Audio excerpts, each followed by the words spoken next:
veux cette joie, il te faut crier. Ma force est dans la joie du Seigneur. Notre Joie ne finira plus. Notre joie ne finira plus. Notre joie ne finira plus. Elle est répandue dans nos cœurs. Alléluia, et le feu tombe, tombe, tombe, et le diable s'en va. Tous les enfants de Dieu le Seigneur. Et le feu tombe, tombe, tombe, et le diable s'en va, s'en va, s'en va, tous les enfants De Dieu le Seigneur. La joie du Seigneur est ma force. La joie du Seigneur est ma force. La joie du Seigneur est ma force. Ma force est dans la joie du Seigneur. La joie du Seigneur est ma force. La joie, Cette joie, il te faut danser. Si tu veux cette joie, il te faut crier. La force est dans la joie.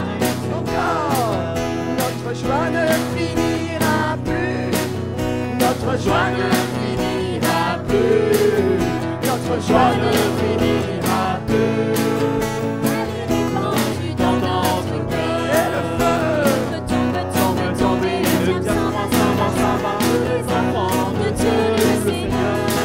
et le feu tombe, tombe, tombe, et le diable s'en va, s'en va, s'en va, tous les enfants de Dieu le Seigneur. Oui, la joie du Seigneur est ma force. La joie du Seigneur est ma force.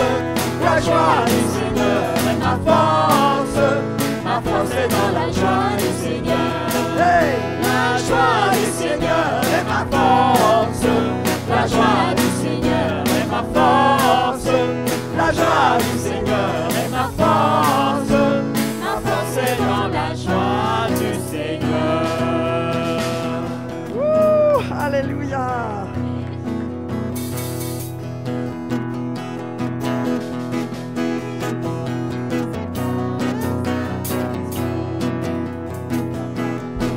Il parle intelligence.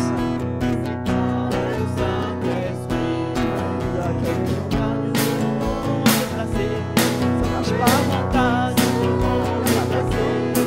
Que les montagnes seront déplacées. Oh, alléluia. Oh,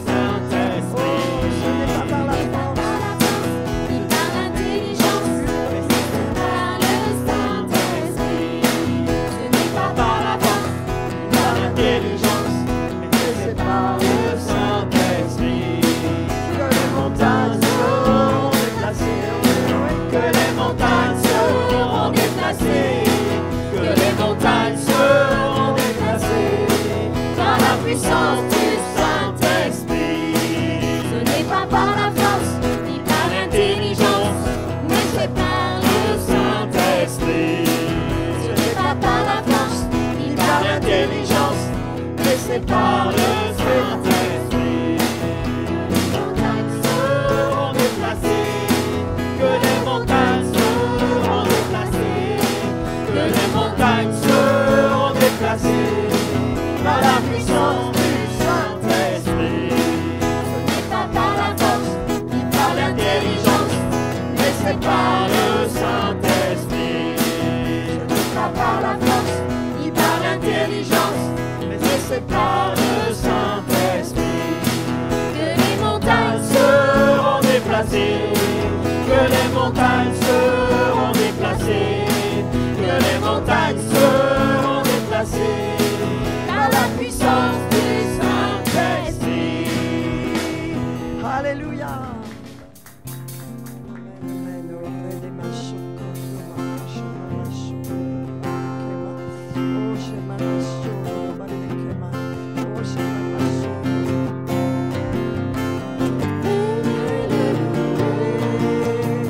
pour ce qu'il a fait, lui qui a donné sa vie pour nous sauver, lui qui nous a rachetés de nos péchés. Le célébrer, le ressusciter, il a triomphé sur qui nous condamnait. Par l'amour, Jésus nous a tout donné.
donné sa vie pour nous sauver.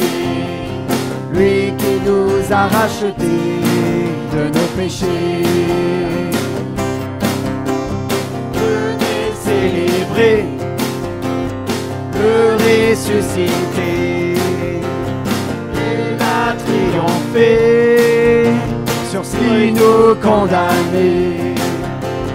Par amour, Jésus nous a tout donné. Par amour, Jésus nous a justifiés. Venez le célébrer, le ressuscité. Il a triomphé sur ce qui nous condamnait. Par amour, Jésus nous a tout donné. Par amour, Jésus nous a justifiés.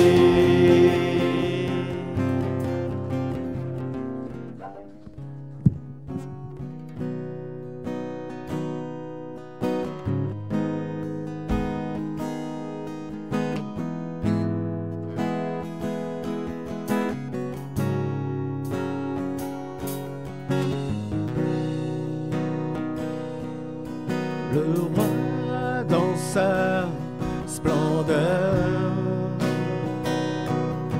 vêtu de majesté, la terre se réjouit, la terre se réjouit. Il est paré d'éclat, la nuit essaie de fuir au son de sa voix, au son de sa voix, le roi dans sa splendeur, vêtu de majesté, la terre se réjouit, la terre se réjouit. Il est paré d'éclat, la nuit essaie de fuir au son de sa voix, au son de sa voix. Oh Dieu, tu es grand, nous chantons, oh Dieu, tu es grand, et tous verront, oh Dieu, combien tu es grand, oh Dieu, oh Dieu, tu es grand, nous chantons, oh Dieu, tu es grand, et tous verront, oh Dieu, combien tu es grand.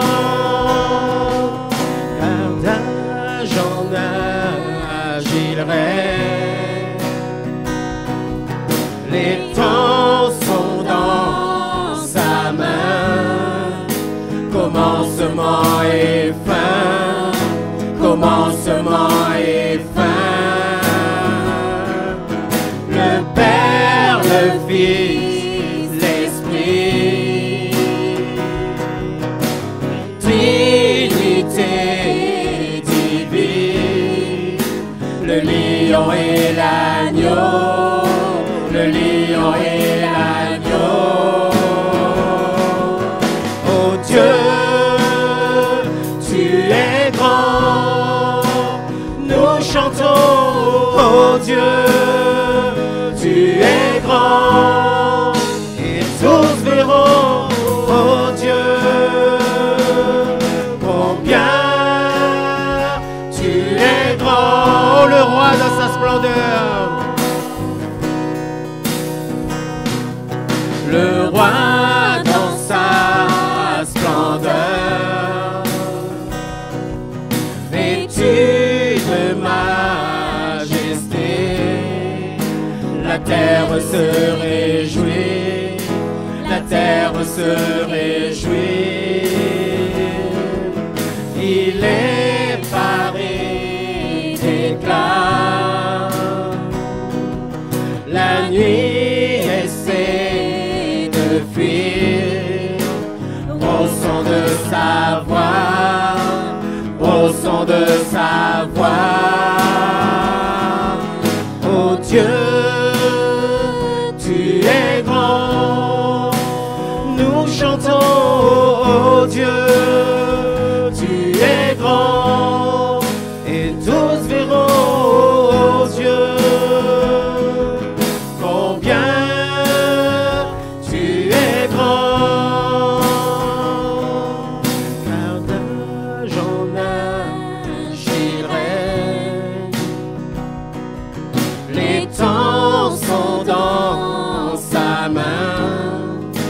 Commencement et fin, commencement et fin. Le Père, le Fils, l'Esprit,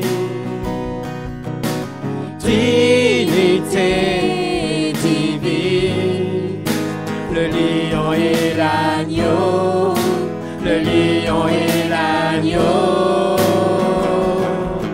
Oh Dieu, tu es grand. Nous chantons, oh Dieu, tu es grand. Et tous verront, oh Dieu,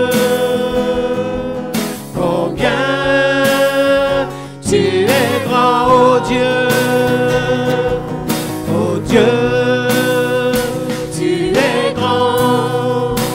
Nous chantons, oh Dieu, tu es grand. Tous verront, oh Dieu, combien tu es grand.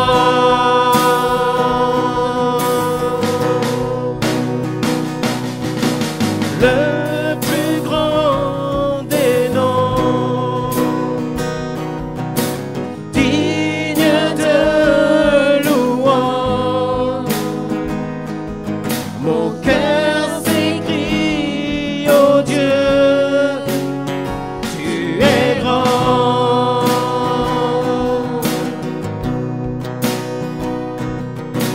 Le plus grand des noms, digne de louange. Mon cœur s'écrie, oh Dieu, tu es grand, oh Dieu, oh Dieu, tu es grand. Nous chantons, oh Dieu, tu es grand. Et tous verront, oh Dieu, combien tu es grand. Oh Dieu, tu es grand. Nous chantons, oh Dieu, tu es grand. Et tous verront, oh Dieu, combien tu es, oh le plus grand des noms.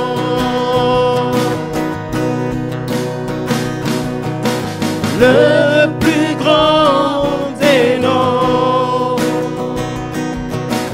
digne de louange.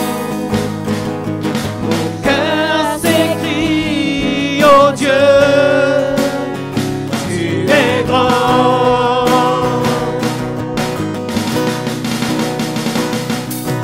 Le plus grand des noms, digne de louange. Mon cœur s'écrie, oh Dieu, tu es grand, oh Dieu, oh Dieu, tu es grand. Nous chantons, oh Dieu, tu es grand. Et tous verront, oh Dieu,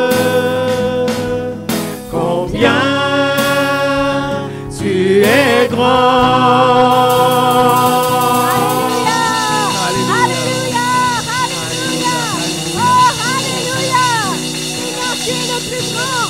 Ton nom est le plus grand. Ton nom a tout vaincu. Alléluia. Oh Seigneur, merci, tu es le plus grand des noms. Le plus grand qui puisse être nommé sur cette terre. Le plus grand qui a toute autorité.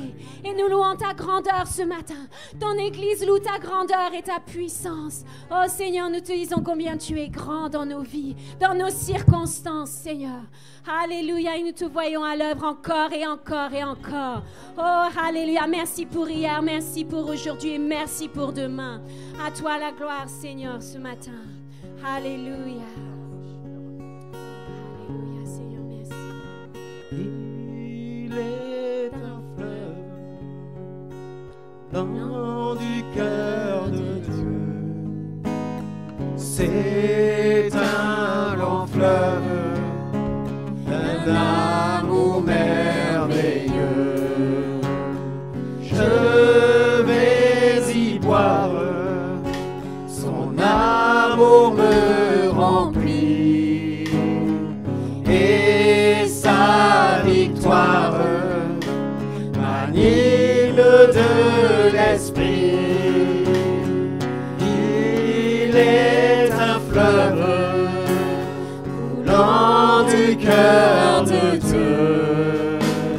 C'est un grand fleuve d'un amour merveilleux.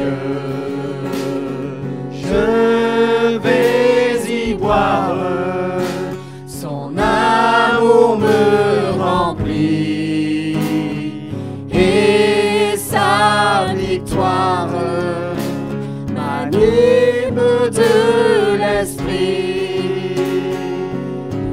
Il est un fleuve coulant du cœur de Dieu.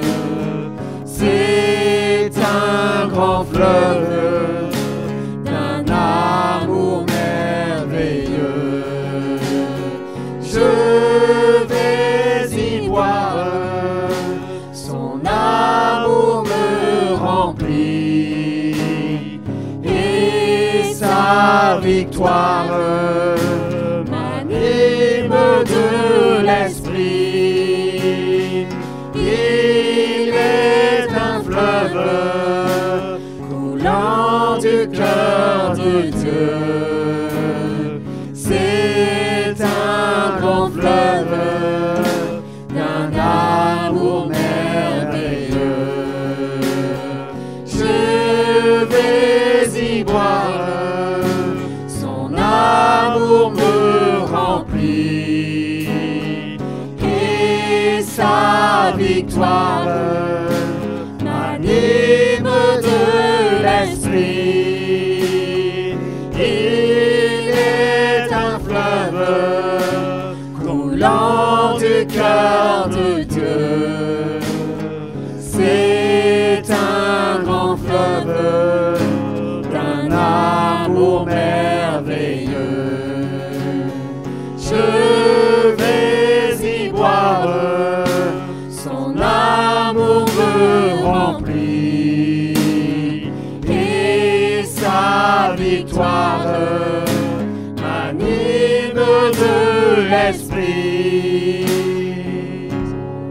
Vais-y boire, son amour me remplit, et sa victoire m'anime de l'esprit.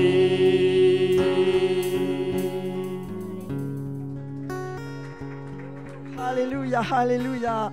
Gloire à Dieu, la présence de Dieu est là ce matin. Alléluia, merci Seigneur, merci Père.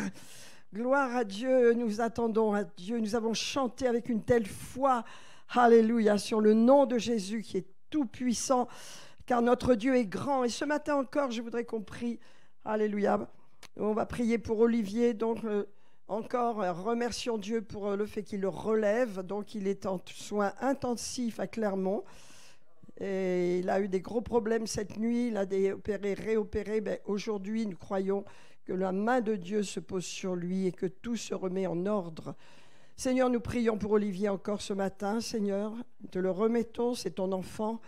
Merci Seigneur, car la mort ne peut le toucher et nous déclarons qu'il vit, Seigneur. Nous déclarons que toute hémorragie cesse maintenant. Nous ordonnons aux hémorragies de cesser au nom de Jésus. Nous déclarons que tout dans son corps se remet en place correctement. Il n'y a aucune erreur médicale, aucun problème, Seigneur. Alléluia. Merci de ce qu'il est en toi, Père. Merci de ce que son cœur t'appartient, Seigneur. Et merci, Seigneur, de ce que tu le rétablis au nom de Jésus. Amen. Amen. Prions pour Astrid qui a perdu son papa également cette semaine. Et sa famille, voilà. Seigneur, nous prions pour Astrid ce matin afin qu'elle soit consolée du départ de son papa, Seigneur. Et nous prions pour toute sa famille, Seigneur. Nous la remettons. La prière de l'Église est forte et puissante. Priez, mes amis. Alléluia. Nous prions, alléluia, pour la famille d'Astrid. Nous prions pour elle afin qu'elle surmonte cette épreuve, Seigneur. Soit consolée, Seigneur, avec l'espérance, Seigneur. Alléluia. Qu'elle reverra son papa un jour au nom de Jésus. Alléluia. Amen, amen. Mon Dieu, mes frères et sœurs, combien l'Église est forte et puissante si on arrive à voir dans l'esprit à quel point nous sommes forts dans le Seigneur, à quel point lorsque les épreuves arrivent, lorsque même la mort frappe à notre porte, nous savons comment gérer les situations avec l'autorité que Dieu nous a donnée. Amen. Combien l'Église est forte, l'Église est puissante, elle est le sel de la terre. Donc l'épouse de notre frère de Bulgarie, là, ce matin, où sont ces petits? Voilà, nous a offert ce joli pour l'Église. Hein? Donc c'est un petit cadeau que fait sa fille, sa sœur, je crois, en Bulgarie. Donc il y a du sel dedans pour rappeler que nous sommes le sel de la terre. Amen. Alléluia. Qu'elle soit bénie. Merci. Merci beaucoup. Amen, amen. Alléluia. Gloire à Dieu. Donc c'est elle qui le fabrique. Et donc on verra comment l'utiliser et où le mettre. Alléluia. Donc ce matin, je voudrais simplement, je vais laisser la parole donc à Jérôme et Dominique Sabi qui sont venus spécialement de PCC pour nous aider avec cette journée. Alors j'aimerais qu'on mette la photo de notre réunion d'hier, s'il vous plaît, qu'on la laisse sur l'écran parce que c'est quand même vous qui étiez là. Et donc à la suite donc de leur intervention, nous aurons des témoignages de ce que Jésus a fait hier. Ça a été très puissant. Le Saint-Esprit était là, si on peut l'élargir. Alléluia, merci Seigneur, merci Seigneur. Il y avait des personnes de Clermont qui venaient d'autres églises, alléluia, qui ont été vraiment largement bénies. Il y avait une sœur qui venait du Mexique, alléluia, amen. On ne peut plus l'agrandir? D'accord, enfin voilà, on va la laisser, amen. Admirons les saints qui sont fortifiés, encouragés, remplis de l'esprit et de joie, qui ont été libérés, délivrés, guéris, transformés. Alléluia, merci Seigneur. Donc ce matin, je ne vais pas parler longtemps, simplement vous dire que je vous rappelle que Jésus ne mettra pas son vin nouveau dans des outres neuves, dans des outres vieilles et anciennes. Amen. Mais il va mettre le vin nouveau dans des outres neuves. Et le Seigneur nous rappelle ce matin que nous sommes des outres neuves. Si vous êtes nés de nouveau, amen, si vous avez reçu le Saint-Esprit, si vous êtes une nouvelle création en Jésus-Christ dans votre esprit, si votre âme et votre corps sont en train d'être transformés par la parole de Dieu, alléluia, n'est-ce pas? Vous êtes cette outre neuve. Vous allez pouvoir recevoir ce vin puissant et qui déborde et qui va bouillonner et vous ne serez pas déstabilisé, alléluia, parce qu'il vient. Alors vous dites, il est déjà là, oui, mais il y a beaucoup plus, mes amis. Dieu vient avec son feu. C'est le temps de toutes les nations aujourd'hui de recevoir le feu de Dieu, le feu du réveil, alléluia, non pas que pour nous, mais pour bénir toute cette population qui nous entoure avec l'Esprit de Dieu, avec le feu de Dieu, la guérison, la délivrance, c'est le temps. Amen. Et donc, je pense que Dominique et Jérôme vont partager la puissance qui soutient l'Église. Bien sûr, c'est le Saint-Esprit, mais c'est aussi le fait de s'assembler en petits groupes, de faire ces choses qui sont précieuses, de se connaître, de se soutenir, de se servir les uns les autres. Donc, je voudrais leur laisser la parole ce matin. Alléluia. Et donc c'est C'est toi qui interviens et tu interviens après? D'accord. Alors, sois béni, Jérôme. Amen, amen, amen. Donc je tiens déjà, premièrement, à remercier le pasteur Sébio qui nous permet, à ma femme et moi, de pouvoir parler autour de la vision, de l'Église, donc. Parce que c'est une grâce vraiment de pouvoir le faire. Et c'est une joie pour nous.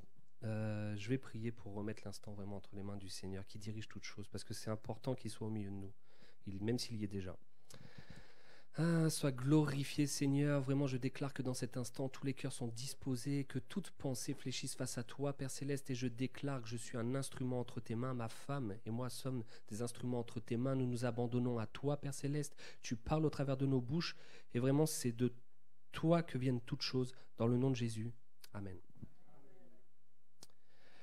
Donc moi, je vais parler de la base vraiment de la vision, et de la base de la vision, et c'est l'évangélisation.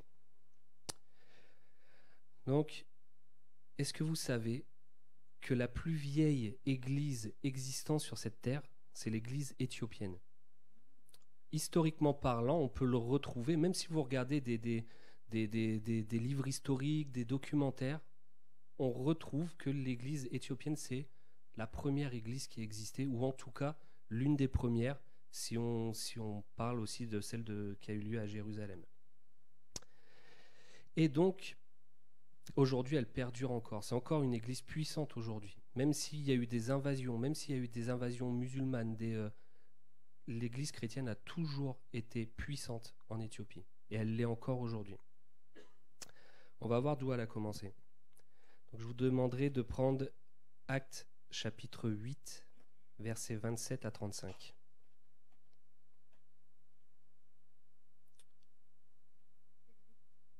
Acte 8, versets 27 à 35. Versets 27 à 35.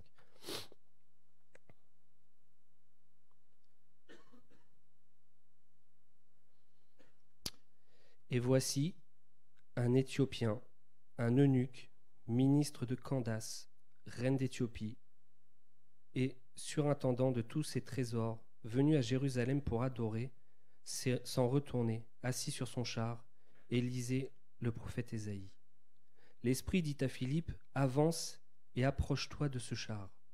Philippe accourut et entendit l'Éthiopien qui lisait le prophète Ésaïe. Il lui dit, comment comprends-tu ce que tu lis? Il répondit, comment le pourrais-je si quelqu'un ne me guide? Déjà, on entend ici que l'Éthiopien il dit, comment je pourrais comprendre si quelqu'un ne me guide? On reviendra là-dessus après. Et il invita Philippe à monter et à s'asseoir avec lui.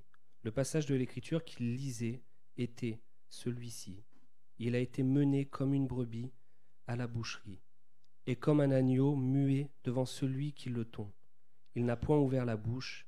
Dans son humiliation, son jugement a été levé, et sa postérité qui la dépeindra. Car sa vie a été retranchée de la terre. L'eunuque dit à Philippe, je te prie de qui le prophète parle-t-il ainsi? Est-ce de lui-même ou de quelqu'un d'autre? Alors Philippe, ouvrant la bouche et commençant par ce passage, lui annonça la bonne nouvelle de Jésus. Le Seigneur, dans sa grande grâce et gloire, il mit sur le chemin de cet Éthiopien un homme qui connaissait Jésus, un homme qui savait ce que Jésus avait fait. Et l'Éthiopien, quand il lit ce passage, donc on voit qu'il était à Jérusalem pour adorer, donc ça veut dire qu'il avait quand même une connaissance de qui était Dieu, mais il avait très certainement une connaissance de l'Ancien Testament. Et Philippe, quand il arrive, il se rend tout de suite disponible. Et l'Éthiopien dit, j'ai besoin que quelqu'un me guide. Et Philippe, donc, lui a témoigné. Il lui a expliqué le passage, mais il lui a témoigné de ce que Jésus avait fait dans sa vie. Il lui a témoigné de tout ce qu'il avait pu vivre, de comment il était avant, comment il a été une fois qu'il a connu Jésus, et qu'est-ce qu'il en était aujourd'hui. Donc maintenant, Moi, on dit que l'Éthiopien, en fait, il s'en retournait. Donc ça veut dire qu'il retournait en Éthiopie. Donc pour moi, là, on va dire, je rentre un peu dans l'imaginaire, parce que c'est pas écrit dans la parole, mais j'imagine l'Éthiopien qui arrive en Éthiopie. Et on voit ici, est-ce qu'il est dit que l'Éthiopien a reçu, en fait, un enseignement pour devenir apôtre, évangéliste, pasteur, ou... c'est pas dit. Mais il est arrivé en Éthiopie, et moi, ce qui me fait dire qu'il a évangélisé, bah, c'est qu'aujourd'hui, l'église d'Éthiopie, elle existe. L'église d'Éthiopie, et j'ai vu ça, c'est là où Dieu est grand, c'est que j'ai vu ça hier dans un documentaire, il y a 62 millions de chrétiens en Éthiopie. Et c'est la 4e plus grande église du monde. Donc, tout ça... Ouais. Exactement. Tout ça montre que l'Éthiopien, il a évangélisé. Et là, c'est là où je rentre dans l'imaginaire, c'est que j'imagine, vu qu'il n'avait pas reçu cet enseignement, qu'est-ce qu'il a fait? Il est arrivé auprès de ses proches, il leur a dit, mais vous savez, j'ai reçu une nouvelle, il y a quelque chose, on m'a dit que Jésus était mort pour moi. Les gens ont dû voir en fait son changement, parce qu'il a accepté le Seigneur. Par la suite, il demande à Philippe d'être baptisé, mais s'il demande d'être baptisé, ça veut dire qu'il a accepté Jésus en fait dans sa vie. Et au travers de ça, les gens ont dû voir cette transformation dans sa vie. Et je pense qu'il a parlé premièrement à ses proches, il a parlé premièrement à ses amis, sa famille, ses collègues de travail, toutes ces personnes-là. Est-ce que c'est l'Éthiopien à lui tout seul qui a évangélisé toute l'Éthiopie? Je ne le crois pas, non. Toutes les personnes à qui il a témoigné sont des personnes qui à un moment donné se sont levées pour témoigner de Jésus aussi, qui a fait cette grande église qu'on connaît aujourd'hui. Donc là, on va avancer quelques années plus tard pour arriver en l'an 2024. Donc, c'est un grand bond. Donc, moi, je vais vous témoigner en fait. Je vais faire un témoignage. Il y a un peu plus d'1 an, j'ai retrouvé un ami, et c'est là où c'est fort, c'est que je pensais à lui. Et au moment où j'allais travailler, je me dis, tiens, c'est possible qu'un jour je revoie tel ami et tout. Et quand j'arrive dans la salle, eh ben, il est en face de moi. Il est en face de moi, il me reconnaît, donc on reprend contact. Et cet ami, il m'a connu dans mon enfance. C'est vraiment un ami d'enfance, on a grandi ensemble, on a fait beaucoup de choses ensemble. Et il y a eu un temps où finalement on s'est plus vu pendant des années. Et donc cet ami, il a vu qui j'étais avant le Seigneur.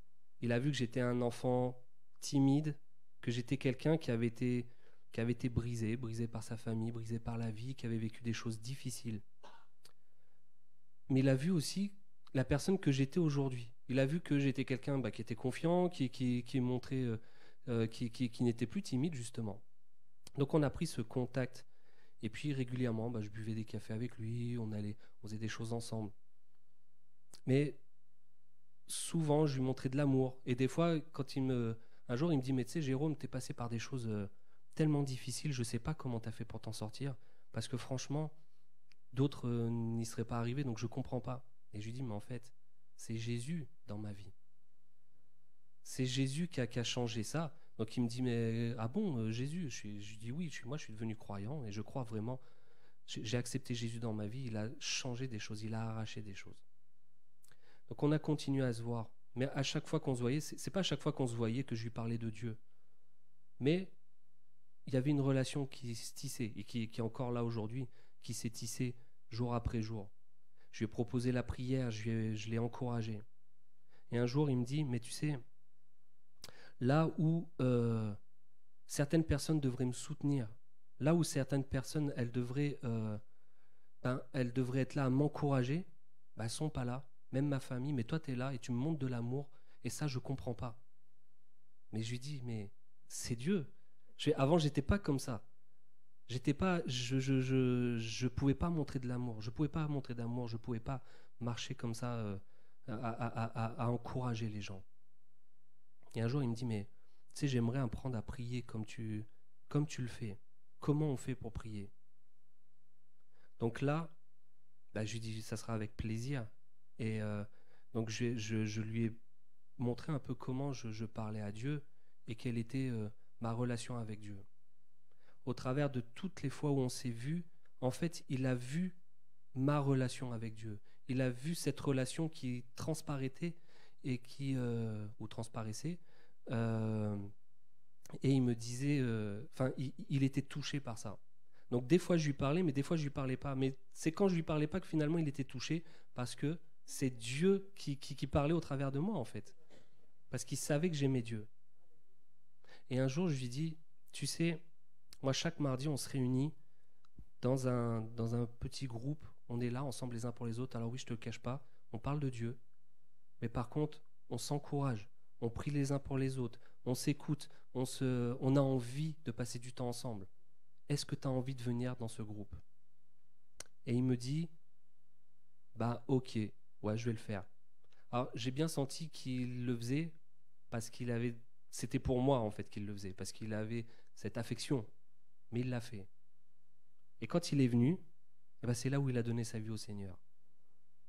C'est là où il a accepté le Seigneur.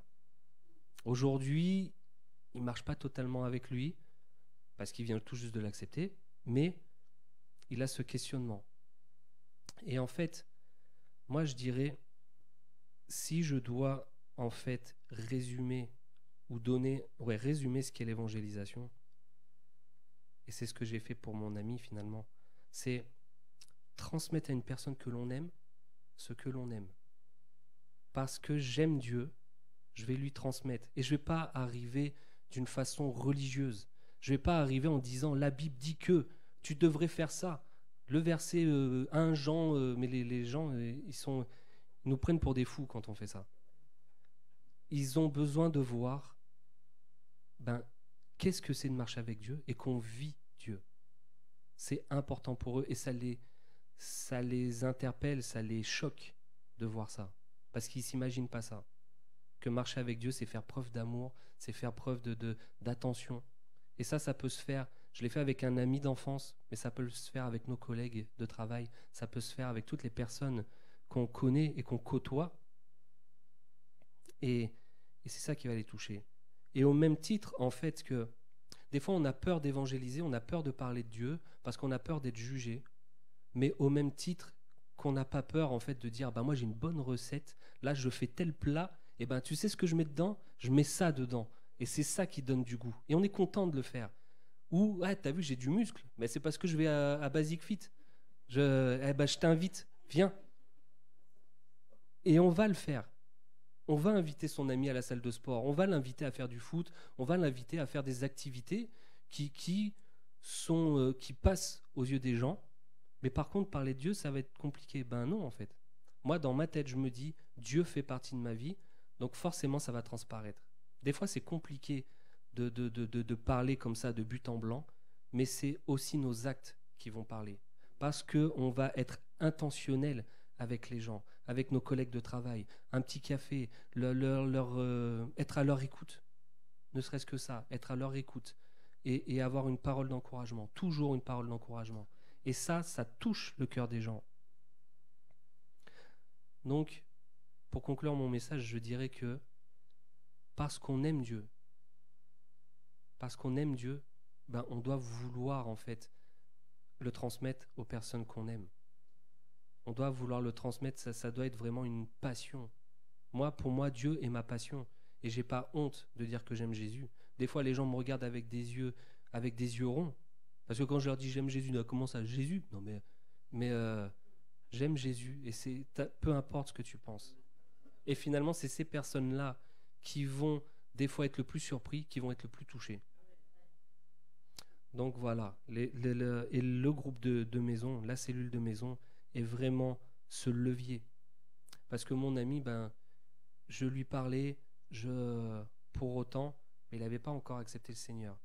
C'est quand je l'ai invité dans la cellule, il a été touché par l'amour des personnes qui l'entouraient, par tout ce qui se passait dans la cellule, où il a été surpris de voir comment ça se passait. Parce que les gens se font aussi une image religieuse des choses. Mais quand on les invite dans la cellule, c'est vraiment les mettre à l'aise. Et là, ils sont touchés. Et à ce moment-là, il a accepté le Seigneur. Voilà, c'est fini pour moi.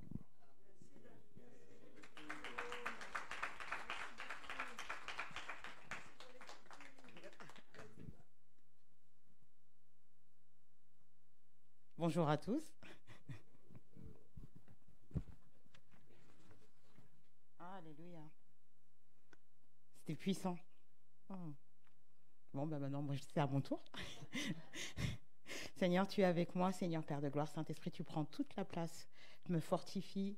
Que ce qui sort de ma bouche, ça soit toi qui veux que... Enfin, ça sort, ce qui sort, c'est ce que toi, tu veux qu'il sorte. Seigneur, moins de moi et beaucoup plus de toi. Au nom de Jésus. Amen. Et c'est intéressant parce que Jérôme, on n'a pas trop combiné nos messages, mais en fait, ça va aller à la suite. Il a parlé de l'évangélisation, et moi, je ne vais pas rentrer dans l'évangélisation. Je vais dire comment c'est important aujourd'hui d'être dans un groupe de maison. Et moi, je vais parler du côté des croyants. Amen. Il faut comprendre que les groupes de maison, c'est quelque chose de biblique. J'aime bien le rappeler parce que des fois, on croit que, bon, tiens, on va faire un petit groupe et tout. C'est biblique. Et on le voit dans Romains 16 au verset 5. Il est dit, saluez aussi l'Église qui est dans leur maison. On est dans le Nouveau Testament. Alléluia. On le voit aussi dans Colossiens 4 au verset 15, où il dit, saluez les frères de Laodicée et Nymphas, et l'Église qui est dans sa maison. Amen. Ça veut dire que le frère Nymphas, il a ouvert sa maison. Amen. À l'époque, il n'y avait pas d'église telle qu'on la voit, comme ça. Là, on est tous ensemble et tout, on est à l'église, c'est super. Avant, aller à l'église, c'était je vais chez un frère ou je vais chez une sœur qui a ouvert sa maison et on va prier, on va louer ensemble, on va se réjouir ensemble, on va partager la parole ensemble, on va fractionner le pain ensemble. C'était ça, en fait. C'était ça. Et aujourd'hui, en fait, chacun d'entre vous, vous avez entendu parler des groupes de maison parce que c'est le cœur même de cette vision. Et j'ai envie de vous encourager à vous dire, oui, le but premier d'un groupe de maison, c'est l'évangélisation. C'est qu'on aille toucher les personnes qui sont à l'extérieur. Parce que nous, on est sauvés. Et gloire à Dieu pour ça. Mais le groupe de maison, c'est pas uniquement, en fait, c'est pas uniquement pour les personnes qui sont au dehors. Et je vous dis ça parce qu'aujourd'hui, en fait, les groupes de maison, ils sont aussi nécessaires pour la croissance et la protection spirituelle des croyants. Amen. Dans les groupes de maison, quand on voit aujourd'hui les temps dans lesquels on est, mes amis, j'ai envie de dire, on ne peut pas ne pas être dans un groupe de maison. Je ne dis pas ça pour forcer la main à qui que ce soit, mais je parle vraiment de mon cœur. Vous voyez ce que je veux dire ? C'est impossible pour moi de me dire qu'on n'est pas dans un groupe de maison en tant que croyant, parce qu'on voit les lois qui sont votées. On voit que le monde oublie Dieu. On voit que les gens y croient de moins en moins en Dieu. Il y a l'esprit du monde qui est fort. Il y a la banalisation de l'immoralité sexuelle. Toutes ces choses-là, on les voit. Il y a un fort esprit de rébellion et tous ces petits ulcères-là, ils commencent à rentrer dans l'Église. Et ils rentrent dans l'Église. Pourquoi ? Parce que ces esprits, ils sont forts. Ça ne veut pas dire qu'on n'est pas là pour avoir peur de ce qui se passe dans le monde. Amen. Parce que celui qui est en moi est plus grand que celui qui est dans le monde. Mais pour autant, vous voyez bien qu'il y a des petits ulcères qui sont en train de rentrer, en fait, dans l'Église. Et on doit faire attention des temps dans lesquels on est. Amen. Je voudrais qu'on prenne 2 Timothée 3, 2 Timothée 3 à partir du verset 1 jusqu'au verset 6. Alors moi, ma version de la Bible, elle est en français courant, mais... Donc, 2 Timothée 3, du verset 1 au verset 6. Il est écrit, « Rappelle-toi bien de ceci. Dans les temps qui sont les derniers, il y aura des jours difficiles.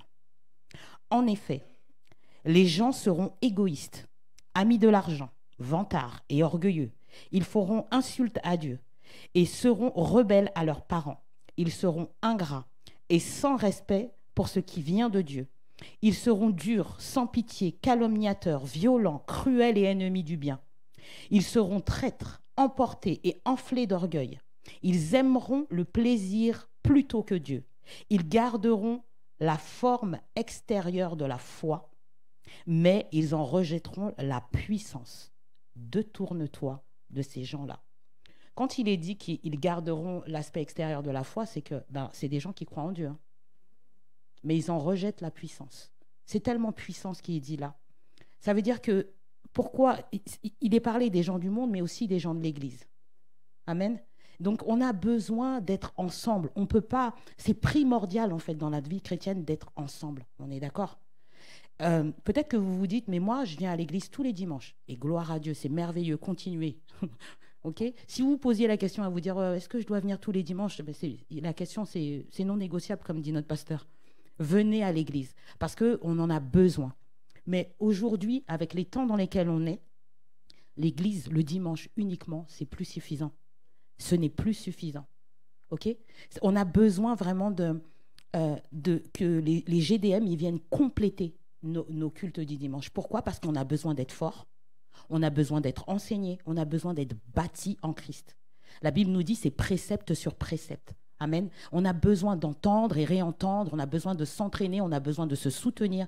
Dans l'exemple que donnait Jérôme, il était là en soutien en fait à son ami. Je l'ai vu moi, lui envoyer des messages, je l'ai vu passer du temps avec lui. Ça a été précepte sur précepte.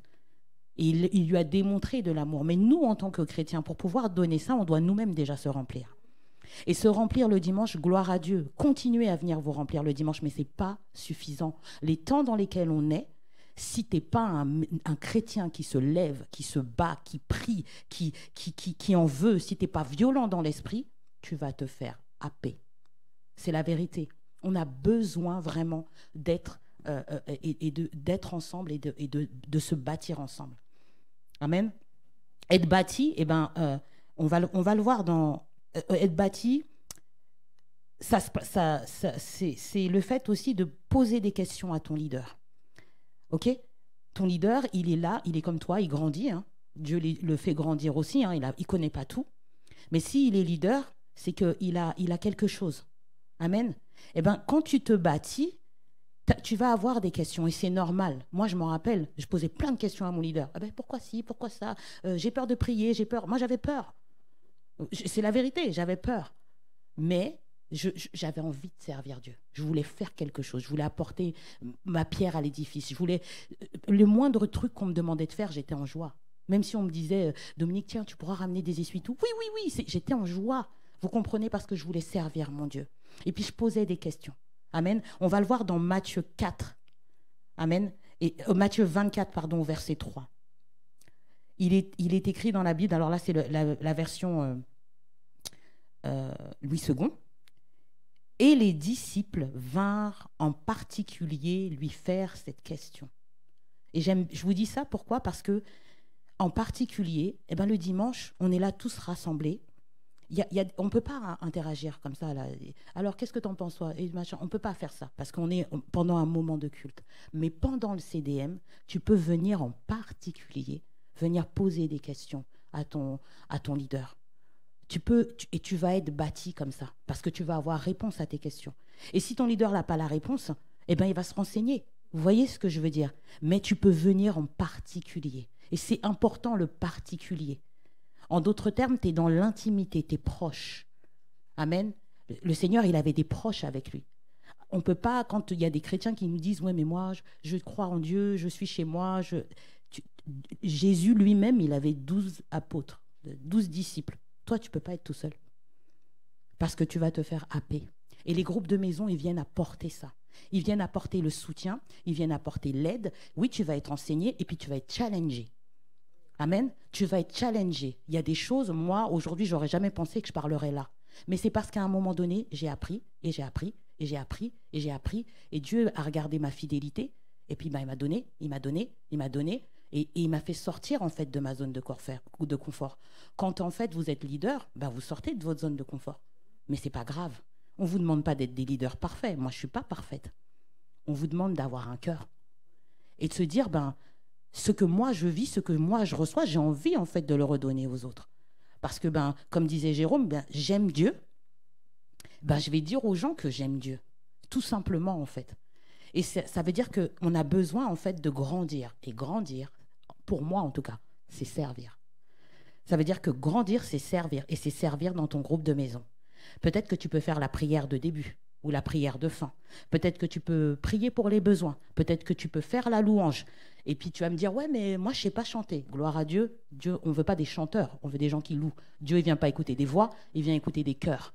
Tu ne sais pas chanter très bien. Tu ne sais pas parler très bien. Il ne s'agit pas de toi, il s'agit de Dieu en toi. Alléluia. Ça veut dire que, peut-être que tu vas faire les annonces. Peut-être que tu vas faire le partage. Peut-être que tu vas faire le maître du temps. Nous, dans notre CDM, on a des maîtres du temps parce qu'on est pipelette. Donc, il y a quelqu'un qui dit, il est 8h10 et il est 9h15. Enfin, vous voyez ce que je veux dire? Parce que ça permet de garder un cadre. Sinon, les gens, ils ont leur vie.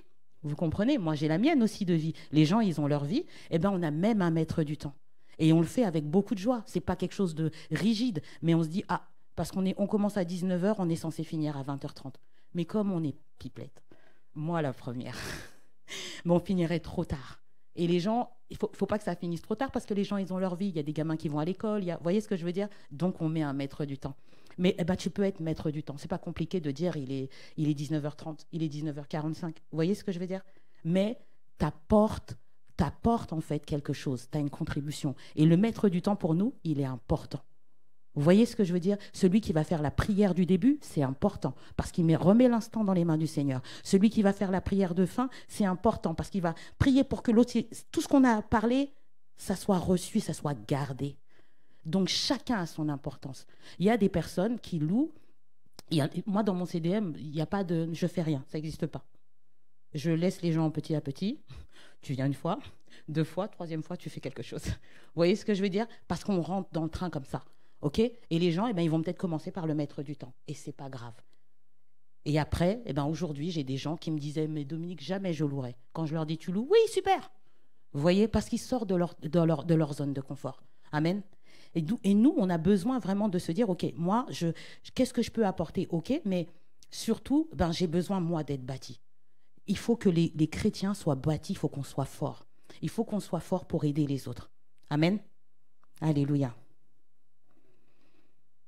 Alors, je l'ai dit déjà qu'on ne pouvait pas être dans l'interaction. Et je vous dis ça dans le fait de faire le maître du temps, ou faire les annonces, ou faire la prière du début, ou peu importe. Dans Zacharie 4, il est dit, Dieu nous dit de ne pas mépriser les faibles commencements. Ne méprisez pas les petites choses que vous allez faire dans votre groupe de maison. Ne les méprisez pas parce que Dieu, même si personne ne vous voit, Dieu, il vous voit. Il me dit, ça, c'est mon champion. T'inquiète, je vais en faire quelqu'un de bien. Je vais l'élever. Peut-être que demain, tu seras leader. Commence petit. Sois fidèle dans tes petites choses. Et Dieu te donnera des plus grandes. Amen. Mais soyez fidèles et vous allez voir. Soyez fidèles, vous allez voir. Soyez hardis. Ayez envie de voir vos voisins touchés, vos collègues touchés. On n'est pas là juste pour nous, mais on doit se nourrir. On doit se nourrir, nous. Amen.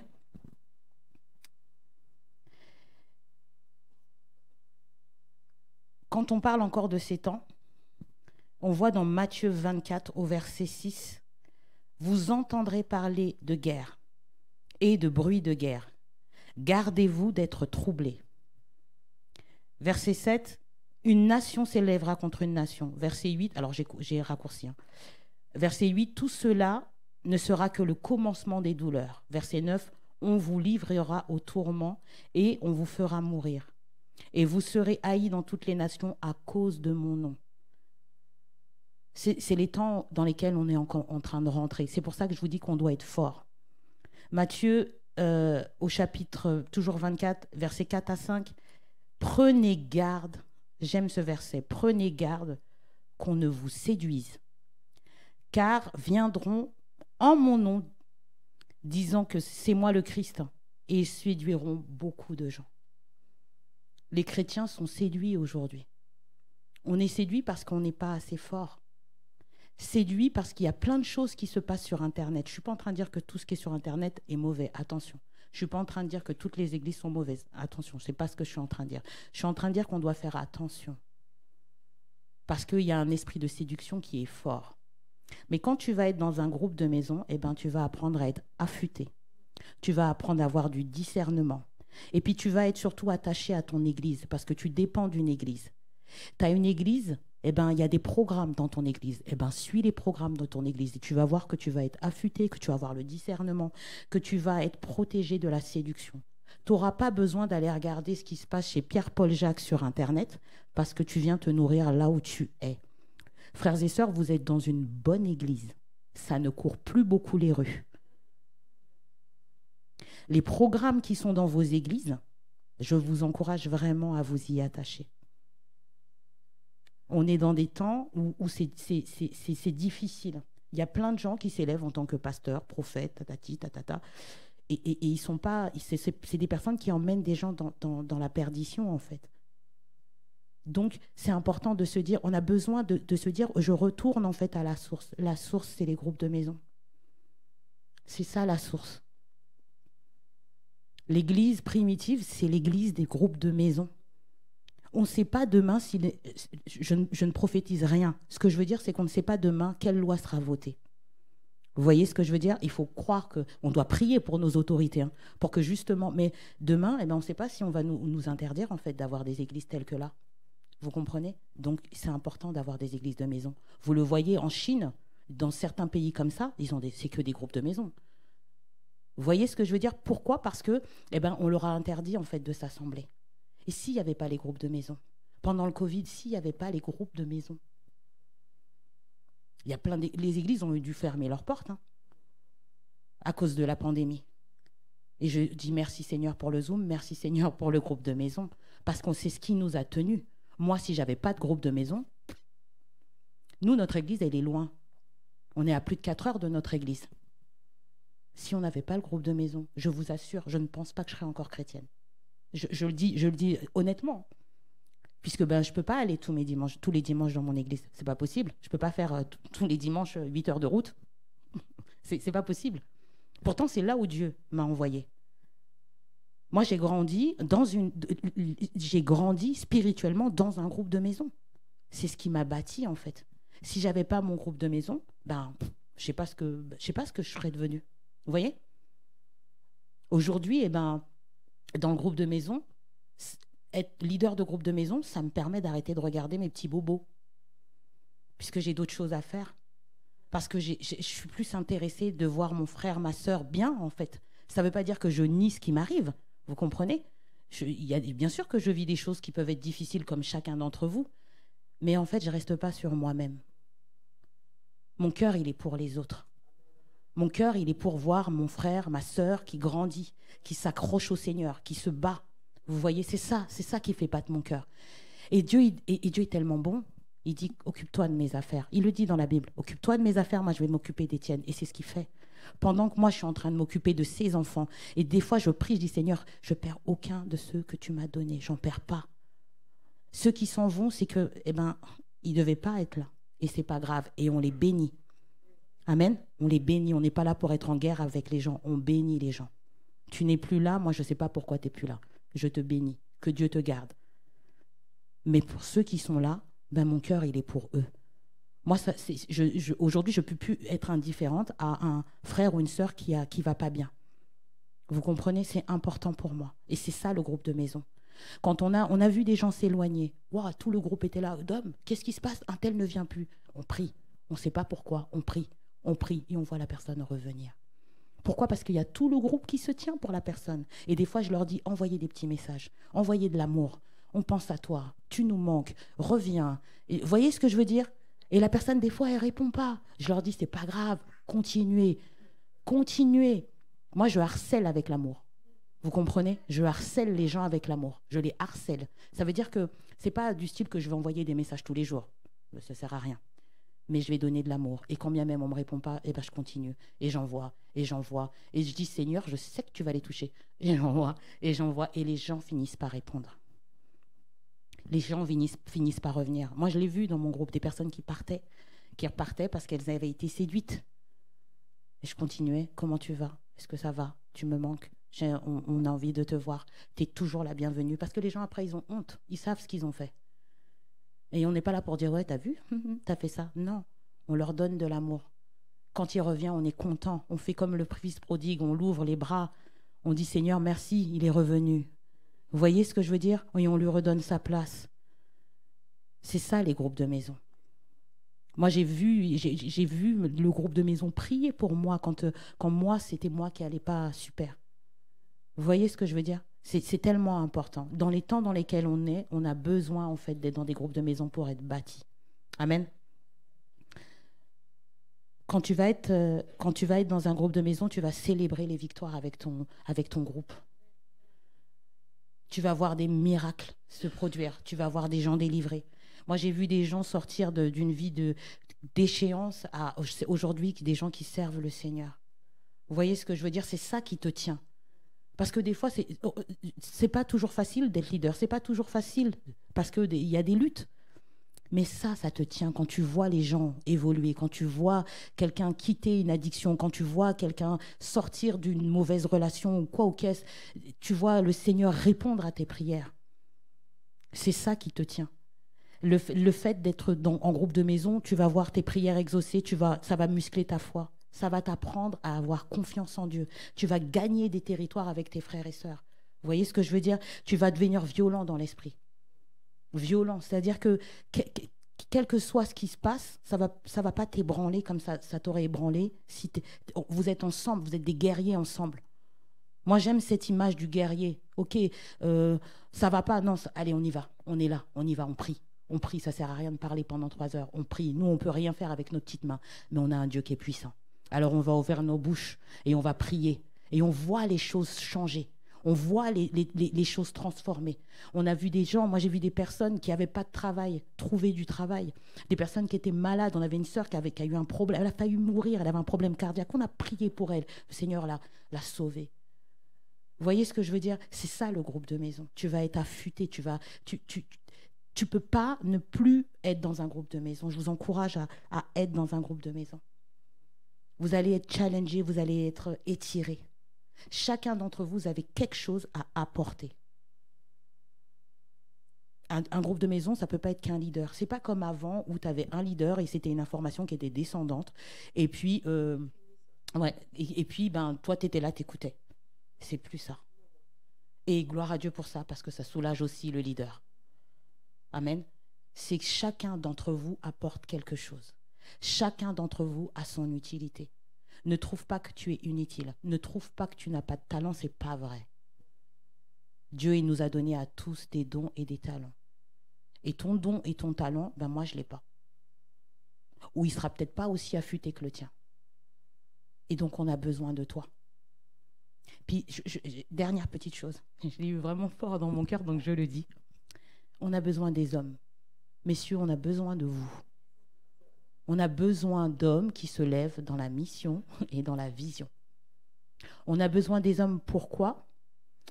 Parce que après Dieu, vous êtes nos piliers. Et on a besoin des hommes parce que les hommes sont indispensables. C'est vous qui êtes les chefs du foyer. Et on a besoin d'hommes qui se lèvent pour lever d'autres hommes. Ce monde, il y a tous ces trucs-là avec les féministes, les ceci, les cela. Les femmes sont contre les hommes. Quelle horreur. On vous aime. Moi, je vous le dis. On vous aime. Amen. Et on a besoin de vous. La femme a besoin de l'homme. Moi, j'ai besoin de mon mari. Après Dieu, j'ai besoin de mon mari. Quand moi, je suis là, tout azimut, il me dit, non, tranquille. Ah, ok. Mais c'est la vérité, ce que je vous dis. On est totalement différents, mais on est très complémentaires. Et le Seigneur, il sait que quand des fois j'ai besoin d'être canalisée parce que moi aussi, ça m'arrive de stresser. Mon mari, il va être là, il va être posé, il va me dire non, t'inquiète pas, ça va bien se passer. Et puis je le regarde, je dis d'accord. Et puis je m'apaise en fait. On a besoin des hommes, on a besoin des hommes. Aujourd'hui, on essaye de tuer les hommes, de leur enlever leur masculinité. Mais nous, on en a besoin de votre masculinité. On a besoin des hommes qui soient des chefs de famille. On a besoin des hommes qui soient des hommes, en fait.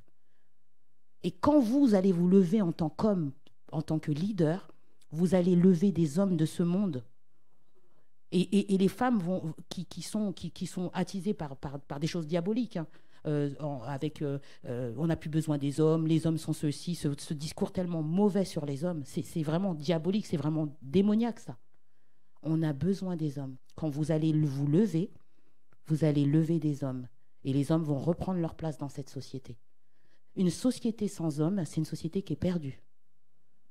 Vous avez un rôle important. Vous portez des charges que nous, femmes, nous ne pouvons pas porter. Alors, je vous encourage à vous lever.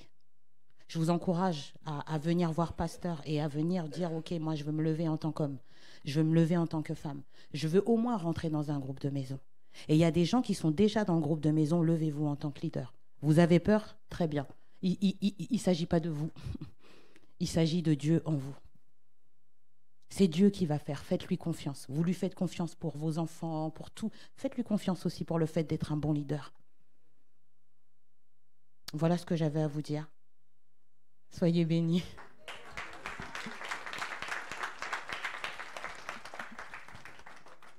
Merci Dominique.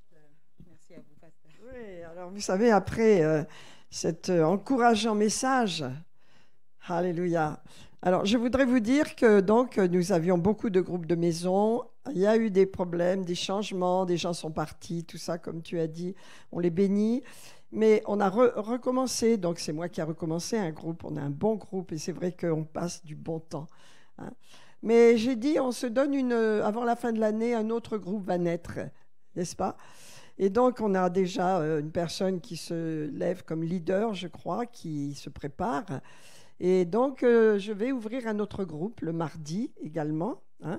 Et donc, si vous êtes touché par ce message et si vous êtes décidé à vous lever et à participer, je dis vous qui n'avez plus de groupe de maison, le nôtre, il est assez important en personne. Donc, écoutez, prenez contact avec Marie-Maude, inscrivez-vous, je vous contacterai, je vous donnerai l'heure et le temps du rendez-vous. En général, c'est le mardi à partir de 19h30 en live pour le moment, hein, en Zoom exactement. Mais c'est important, on échange, on partage, on prie ensemble, on se soutient, on se bâtit et c'est libre, hein, il y a une grande liberté. On cherche à ce que tout le monde participe, tout le monde donne son point de vue, tout le monde... voilà, c'est vraiment...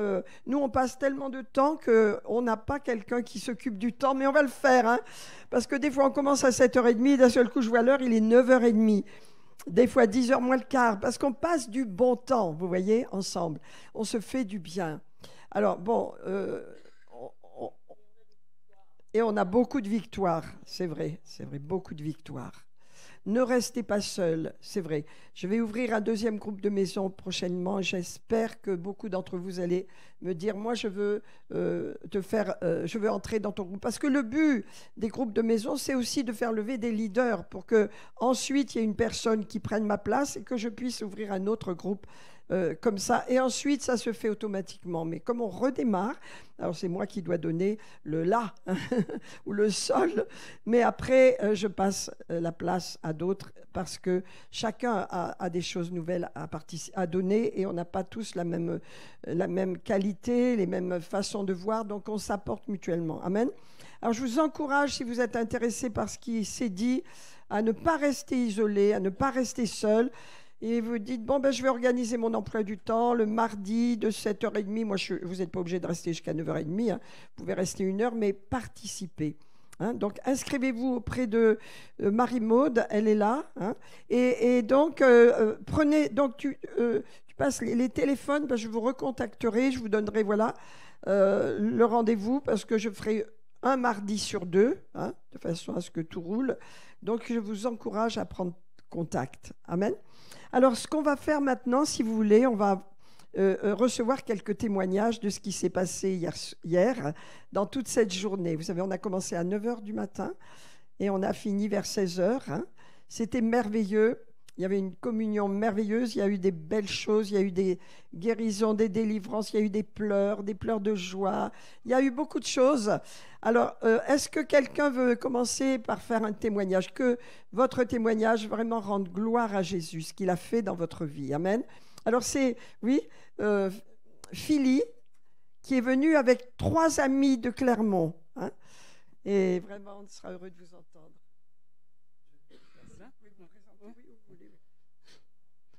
Bonjour à tout le monde. Depuis peu, j'ai rejoint l'Assemblée. Voilà, j'ai rencontré Jérôme et Dominique dans le cadre de la rencontre. Donc, en fait, j'étais à ma 3e rencontre. Et en fait, c'est suite à un CDM que j'ai j'ai été connectée à la rencontre. Donc hier, j'ai fait ma 3e rencontre et je rends grâce à Dieu par rapport à ce qu'on a vécu hier. Et pour tout vous dire, hier, en fait, j'avais un sentiment de colère. J'étais très en colère et j'arrivais pas à mettre des mots sur ça. Et c'est vrai que la rencontre m'a permis de refaire un passage dans le passé. Et je me suis revue enfant, recevoir des paroles dures. J'ai vécu la violence. Et en fait, Dieu m'a montré la racine de cette colère. J'étais très rebelle, très, très opposée, toujours très combative par rapport à ce que j'avais reçu. Et hier, en fait, le Seigneur m'a montré en fait cette racine-là. Et en relâchant le pardon sur les personnes qui m'ont blessée, j'ai été guérie physiquement. C'est que j'avais une douleur au genou depuis quelques semaines. Enfin, ça revenait assez régulièrement dans ma vie.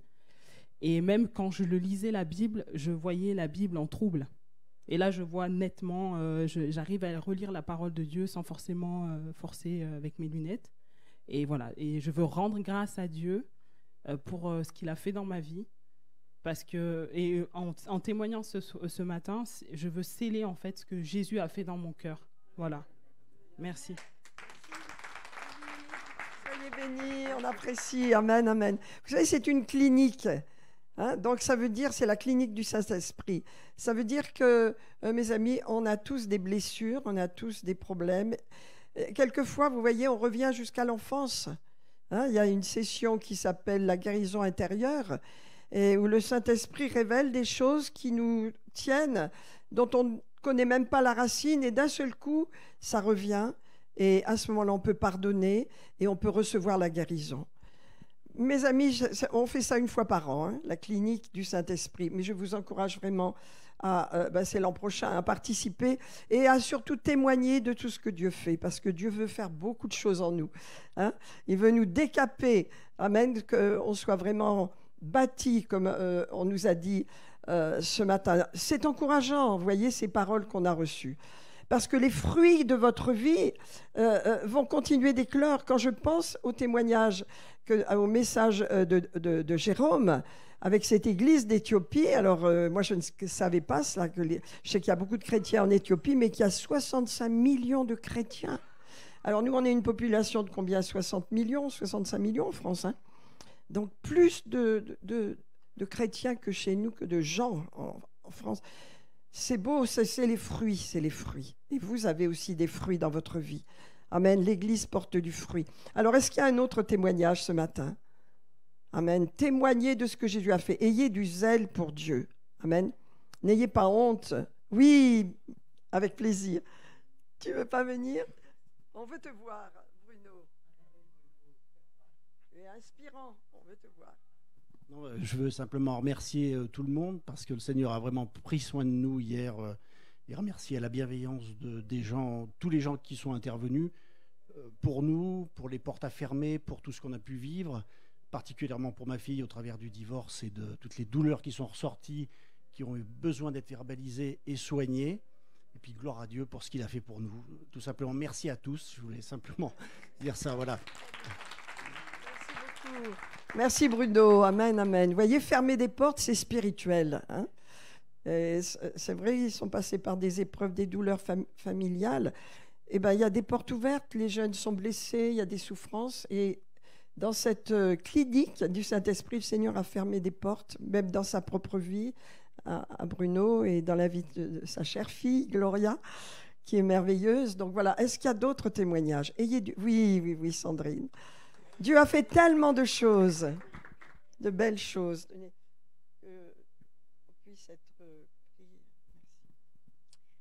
Alors, c'est la deuxième fois que je viens en fait à la clinique du Saint-Esprit. La première fois, ça avait été très, très fort.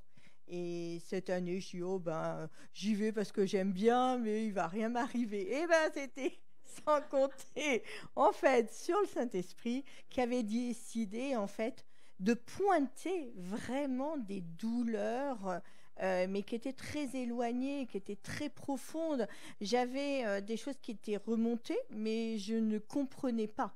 Et en fait, j'avais en moi une telle violence parce que voilà, j'ai connu beaucoup de violence et je m'étais dit mais tout est remonté, et violence dans mon enfance, violence dans mon couple, violence chez mes amis, et je me dis mais pourquoi j'accepte? Et en fait oui, parce que je pensais que c'était moi qui étais toujours en tort, toujours par des paroles que je pouvais dire, par des attitudes que je pouvais avoir, c'était moi qui étais en tort, et que c'était ils avaient raison. Et en fait ça a été une délivrance hier, vraiment une énorme délivrance. En me disant mais non, en fait c'est les autres qui ont tort, tu n'as pas à subir. Et donc du coup mais hier au soir je suis rentrée chez moi, mais j'étais libérée d'un poids, mais d'un énorme poids. Et donc voilà, et je tenais à vous remercier, vraiment à vous remercier. Merci Sandrine, amen, amen. Vous voyez, des choses subtiles qui nous accablent. Hein, elle avait un poids parce qu'on l'accusait beaucoup, elle avait beaucoup de violence et elle pensait que c'était elle. On est comme ça, on pense toujours que c'est nous qui sommes fautifs, hein, et le Seigneur pense autrement, il dit non, il y a autre chose en toi, je veux te libérer. Amen. Merci, rendons gloire à Dieu. Le Saint-Esprit a fait cela. Qui peut montrer des choses pareilles? On ne peut pas dans le naturel. Peut-être, et encore un psychologue, il aura du mal, parce que vous savez, le Seigneur est tellement fin dans ce qu'il veut nous montrer. Et puis, il fait progressivement, il ne nous montre pas tous nos problèmes d'un coup. Hein, il ne règle pas tout d'un coup. C'est pour ça que c'est important que vous reveniez, hein, parce qu'il a réglé beaucoup de choses la première fois, mais cette fois-ci, il a réglé des choses importantes, où elle se sentait toujours accusée, vous voyez, pensant que c'était elle. Et quand on la connaît, on dit non, c'est impossible. Est-ce qu'il y a quelqu'un d'autre? Oui, Guy. Seigneur pour tout ce qu'il a fait. C'est vrai que j'avais la conviction de venir, c'est la première fois que je viens. Et là, quand elle a annoncé que Tessa va annoncer. Et alors, voilà, j'ai pas résisté. Je suis venu et il a fait un décapage dans les rêves, quoi, ce matin. Je me suis levé. Et puis, c'était 5 heures du matin. Et voilà, tout un tas de rêves du passé. Et j'ai senti que le Saint-Esprit allait. Voilà, il y avait un décapage à faire. Il y avait tout un tas de choses à enlever, quoi. Il fait ça progressivement, hein, et pas d'un seul coup. J'ai appris ça aussi. Ouais, ça sert à rien de brusquer, non. Il fait comme il veut, puis voilà. Je remercie, c'est toute la gloire lui en revient. Amen.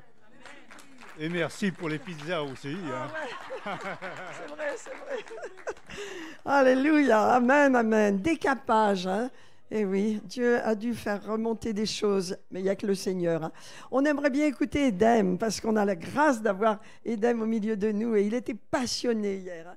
On a apprécié. Alléluia. Je suis dans la joie aujourd'hui, parce que hier, nous avons vécu des moments, je peux dire, extraordinaires, plus qu'extraordinaires, surnaturels. Le Seigneur m'a donné personnellement une paix intérieure. Après la clinique d'hier, j'ai vécu un passé un peu difficile, surtout mon enfance, avec une de mes sœurs, je vais dire demi-sœur, c'est la fille à mon papa. Et beaucoup de choses durant mon enfance. Quand on parle de viol, il n'y a pas que dans le sens que c'est seulement les filles qui sont violées. Et imaginez un peu ce que je veux dire. J'ai connu ça pendant mon enfance. Et je pense que bientôt 5 ans que je suis marié, je parais être quelqu'un de très, très gentil, oui, mais je pense que j'ai beaucoup longtemps été assez dur un peu avec mon épouse, je pense. Et hier, j'ai reçu cette paix intérieure. Je me suis réconcilié avec moi-même, j'ai pardonné cette sœur.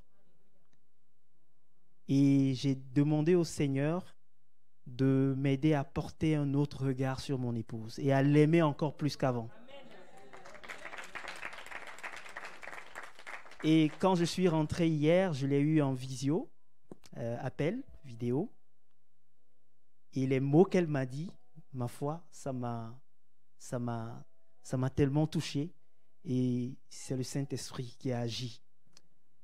Elle m'a redémontré son amour pour moi. Et quand elle me parlait, je la voyais dans la vidéo, je la regardais autrement. Et Dieu me disait quand je la voyais, je vais vous amener dans une autre dimension. Je vais vous amener dans une autre dimension. Une nouvelle saison va commencer pour vous. Et donc, je rends grâce à Dieu pour ça. Et il faut dire, deuxièmement, que je vis une situation un peu difficile actuellement parce que je suis en fin de contrat à l'hôpital. Et je suis combattu. Ma femme a reçu des songes, comme quoi elle a vu dans le rêve qu'il y avait un cadenas qui était à mon poignet, quelque chose qui bloquait une opportunité pour moi. Et le Seigneur m'a dit, laisse tout. Je veux contrôler tout dans ta vie. Aie cette intimité avec moi. Donc hier, quand je suis parti, il y a un ami qui tentait de m'appeler. Et le téléphone, il était éteint. On a éteint nos téléphones. On était privés de nos téléphones jusque dans l'après-midi. Et donc, quand j'ai allumé le téléphone, j'ai vu son appel en absence. Je dis, tiens, pourquoi est-ce que lui m'appelle?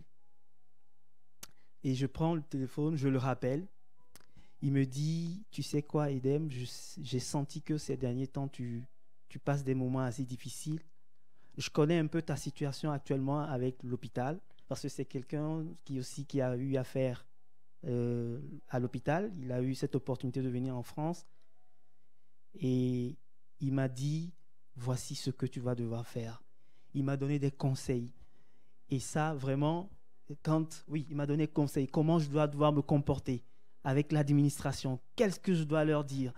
Même si je dois partir, mais au cas où je devais partir, qu'est-ce que je dois dire pour toujours garder de bonnes relations? Et ça, j'ai dit, non, Seigneur, c'est toi. C'est toi, le Saint-Esprit qui...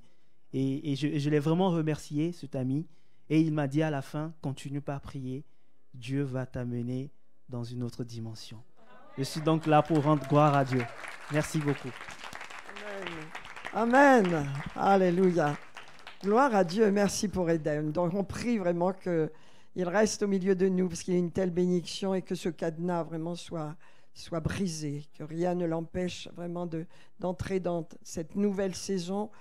Alléluia. Enfin, Dieu connaît toutes choses. Hein. Merci Seigneur.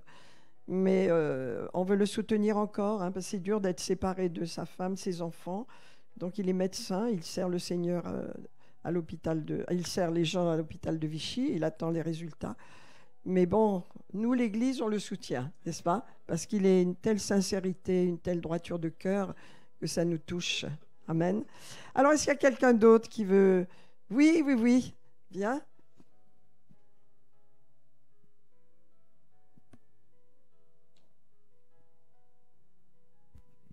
Bonjour. Du coup, je viens ici déjà pour rendre gloire à Dieu pour ce qu'il a fait. Il est en train de faire, il va faire. Du coup, hier, déjà depuis longtemps, Dieu m'a dit que j'ai un problème avec la peur et tout ça. Et du coup, hier, le pasteur, il a confirmé ça. Il a dit, oui, la peur, c'est un esprit et tout. Du coup, j'ai prié par rapport à ça. Et je pense qu'il m'a délivrée. Et ouais, je suis contente. Du coup, ouais. Merci, Seigneur. Oui. Merci beaucoup. Alléluia. Samantha, oui, merci Samantha. Alléluia. Amen. J'aimerais encore un ou deux témoignages. Allez, Marie-France, c'est notre dernier né. Amen. On va... Allez-y, courage. Bonjour à tout le monde. D'abord, moi, je tiens à apporter mon remerciement à Sandrine et à Patricia qui m'ont ouvert ce chemin pour être ici présente, faire découvrir ce que je ressentais depuis longtemps, mais que je ne comprenais pas, je ne mettais pas des mots dessus. Donc, sincèrement, merci à vous deux. Quoi dire, c'est que vous parliez du groupe de maison. Il s'est passé un miracle pour moi, personnellement. J'ai failli, alors ça peut paraître peut-être pas grand-chose, mais pour moi c'était important. J'ai failli perdre ma chienne. et qui est toute ma vie aujourd'hui. Hein. Et grâce à ce groupe de maison, vous avez toutes prié pour moi. Cette chienne est encore vivante, pardon. Elle se porte à merveille, elle court et elle nous embête bien. Donc voilà. Oui. Puis j'espère encore pour des mois, quoi. Donc voilà. Et la journée d'hier, ça a été dur. Il y a eu beaucoup de choses. Je ne pensais pas que ce qui me rendait un peu aigrie, un peu susceptible, comme me dirait Sandrine, ça pouvait être des blessures de l'enfance. J'ai vécu comparaison à Eden, malheureusement. Voilà. Donc, plus de la violence de parents. Enfin bon, un passé très, très lourd. Hein. Et hier soir, j'en suis partie. Je ne sais même pas comment exprimer, en fait. Mais aujourd'hui, j'ai l'impression d'être remplie, d'avoir plein d'amour, plein de paix. Et voilà, c'est juste magique, quoi. Et je vous remercie, pasteur, parce que c'est grâce à vous si j'étais là hier, quoi. Voilà. Et oui, et Patricia est en train de me dire, c'est que jusqu'à hier, je ne pouvais pas parler en langue. Alors, je ne sais pas si c'était à ça que tu faisais illusion ou pas, mais... Et on m'a aidée, et maintenant, j'arrive à parler en langue, quoi. Voilà, merci. Merci Marie-Hélène. Oui, Marie-Hélène. France, pardon. Excuse-moi, beau témoignage. C'est des témoignages touchants. On voit que Dieu s'adresse vraiment à nos émotions, hein, à notre vie. Et oui, donc ça a été douloureux. Quelquefois, ça peut être douloureux de laisser remonter des choses qu'on a mis de côté, qu'on ne veut pas regarder. Mais le Seigneur dit, si tu veux être pleinement toi, hein, si tu ne veux pas porter de masque, il faut aller jusqu'à ces profondeurs et me les remettre. Hein, donc ça peut être douloureux, certains souvenirs. Est-ce que pour terminer, on a encore la joie d'entendre un témoignage ? Non ? Bon, ben, si vous voulez, on arrête là. Et toi, tu nous as rien dit. Et Marie-Maude, allez. Moi, je voulais rendre gloire à Dieu. J'ai goûté à sa bonté hier. Je me suis vraiment rendu compte, après 15 ans de conversion, que le Seigneur vraiment est un Père qui nous aime et qui veut traiter les petits détails. J'ai vécu une situation aussi en 2010 que j'avais enfouie et le Seigneur hier a remis la main dessus vraiment pour me guérir. Et il est merveilleux parce qu'il prend soin de nous dans les petites choses et il veut vraiment qu'on soit libre et nous réconcilier avec nous-mêmes. Et j'ai connu qu'il sait exactement tout ce par quoi on est passé dans le détail. Et il est vraiment bon, il est vraiment grand et il nous aime profondément. J'ai connu ça hier, donc je voulais lui rendre la gloire pour la délivrance, pour la guérison intérieure. Ouais. Gloire à Dieu. Amen. Amen, alléluia, merci Seigneur. Amen. Alors nous allons bien sûr, c'est des beaux témoignages, assez touchants, parce que Dieu fait des choses, en fin de compte c'est un psychiatre ou un psychologue, hein, fait des choses en profondeur que nous on ne saurait pas découvrir. Hein, et voilà. Alors écoutez mes amis, on va terminer notre culte ce matin, on va faire quelques annonces, mais on va faire notre offrande aussi. Alléluia. Et donc, je veux remercier vraiment Jérôme et Dominique de venir nous assister chaque fois qu'on en a besoin. Ils sont une bénédiction et ils apportent aussi la grâce et la bénédiction de l'église PCC à Paris, hein, à laquelle nous sommes très attachés, vous le savez bien. Donc, je voudrais vous lire un petit passage dans l'Écriture avant de faire notre offrande. Elle est dans Proverbe 11, verset 24. Alléluia. Alors, dans ce passage, vous pouvez peut-être afficher le... Ah, bonjour Gloria. Voilà. Et Gloria, tu aurais pu nous donner un petit témoignage, toi, si tu voulais. Tu voudrais ? Elle était avec nous.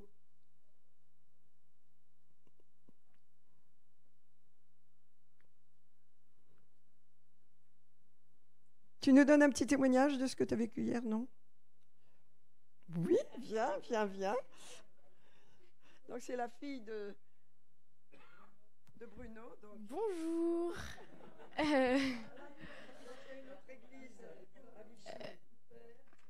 Du coup, je suis la fille de Bruno qui a repris contact avec l'église locale il n'y a pas longtemps. Et hier, du coup, on est venu à la clinique du Saint-Esprit, donc avec papa. Et ça a été, c'était très bien. Il y a eu des enseignements qui ont été très bons, vraiment pour renforcer notre foi pour le Seigneur, pour travailler sur les restes, surtout pour moi, parce que j'avais fait déjà des séminaires, des conférences pour essayer de guérir de ma situation. Et en fait, c'était un peu la pièce manquante du puzzle. Donc les enseignements, c'était vraiment la dernière pièce pour m'aider à m'en sortir de ma situation. Et il y a eu des délivrances. Moi, j'ai été délivrée. Je sais, le Seigneur, il a travaillé sur moi. J'ai eu des guérisons aussi. Donc ça a été hyper positif pour moi. Donc voilà. Merci. Grâce au Seigneur pour cela. Merci Gloria. Merci beaucoup. Alléluia. Amen. Amen. Vous voyez, les jeunes ont aussi beaucoup de douleurs, beaucoup de souffrances. Ce n'est pas parce qu'on est jeune que tout va bien. Dieu veut vraiment nous guérir, nous restaurer. Et puis, vous savez, aujourd'hui, quand je vois, par exemple, Marie-France, quand j'entends parler Edem et d'autres, il y a tellement d'agressions contre les jeunes et les enfants. Aujourd'hui, ça se multiplie. Et donc, l'Église doit faire son travail de restaurer et de guérir toutes ces blessures. Sinon, ça fait des vies qui sont complètement à côté de la plaque et ça détruit beaucoup ce mal qui reste en soi. Mais Dieu guérit ces agressions, ces blessures. Et donc, voilà, je remercie le Seigneur pour tout ce qu'il a fait. Alors, je reviens, on va faire notre offrande avant d'avoir les annonces. Donc, dans Proverbe 11, 24, il est dit « Tel qui donne libéralement devient plus riche, et tel qui épargne à l'excès ne fait que s'appauvrir. L'âme bienfaisante sera rassasiée et celui qui arrose sera lui-même arrosé. » N'est-ce pas une belle parole, hein? Proverbe 11, 24. Voilà, nous allons faire notre offrande ce matin avec cette pensée de arroser de façon à ce que Dieu continue de nous arroser. Amen. Alléluia. Et de ce que nous allons avoir de la libéralité ce matin. Amen. Alors donc, ça s'affiche. Et vous qui nous suivez sur YouTube, vous pouvez également faire votre offrande sur notre site www.revivrecentrechrestien.fr. Et donc, en pleine sécurité, je vous remercie, que Dieu vous bénisse. Et nous allons remercier Dieu pour cette offrande. Seigneur, nous sommes bénis. Alléluia. Et c'est pourquoi nous donnons avec joie, parce que tu as déclaré que celui qui arrose sera arrosé. Merci Seigneur de ce que nous voulons arroser. Tous les besoins de l'Église sont pourvus, Seigneur, et nous libérons notre foi pour que tu continues, tandis que nous donnons d'arroser, alléluia, à tous ceux qui donnent au nom de Jésus. Amen. Amen.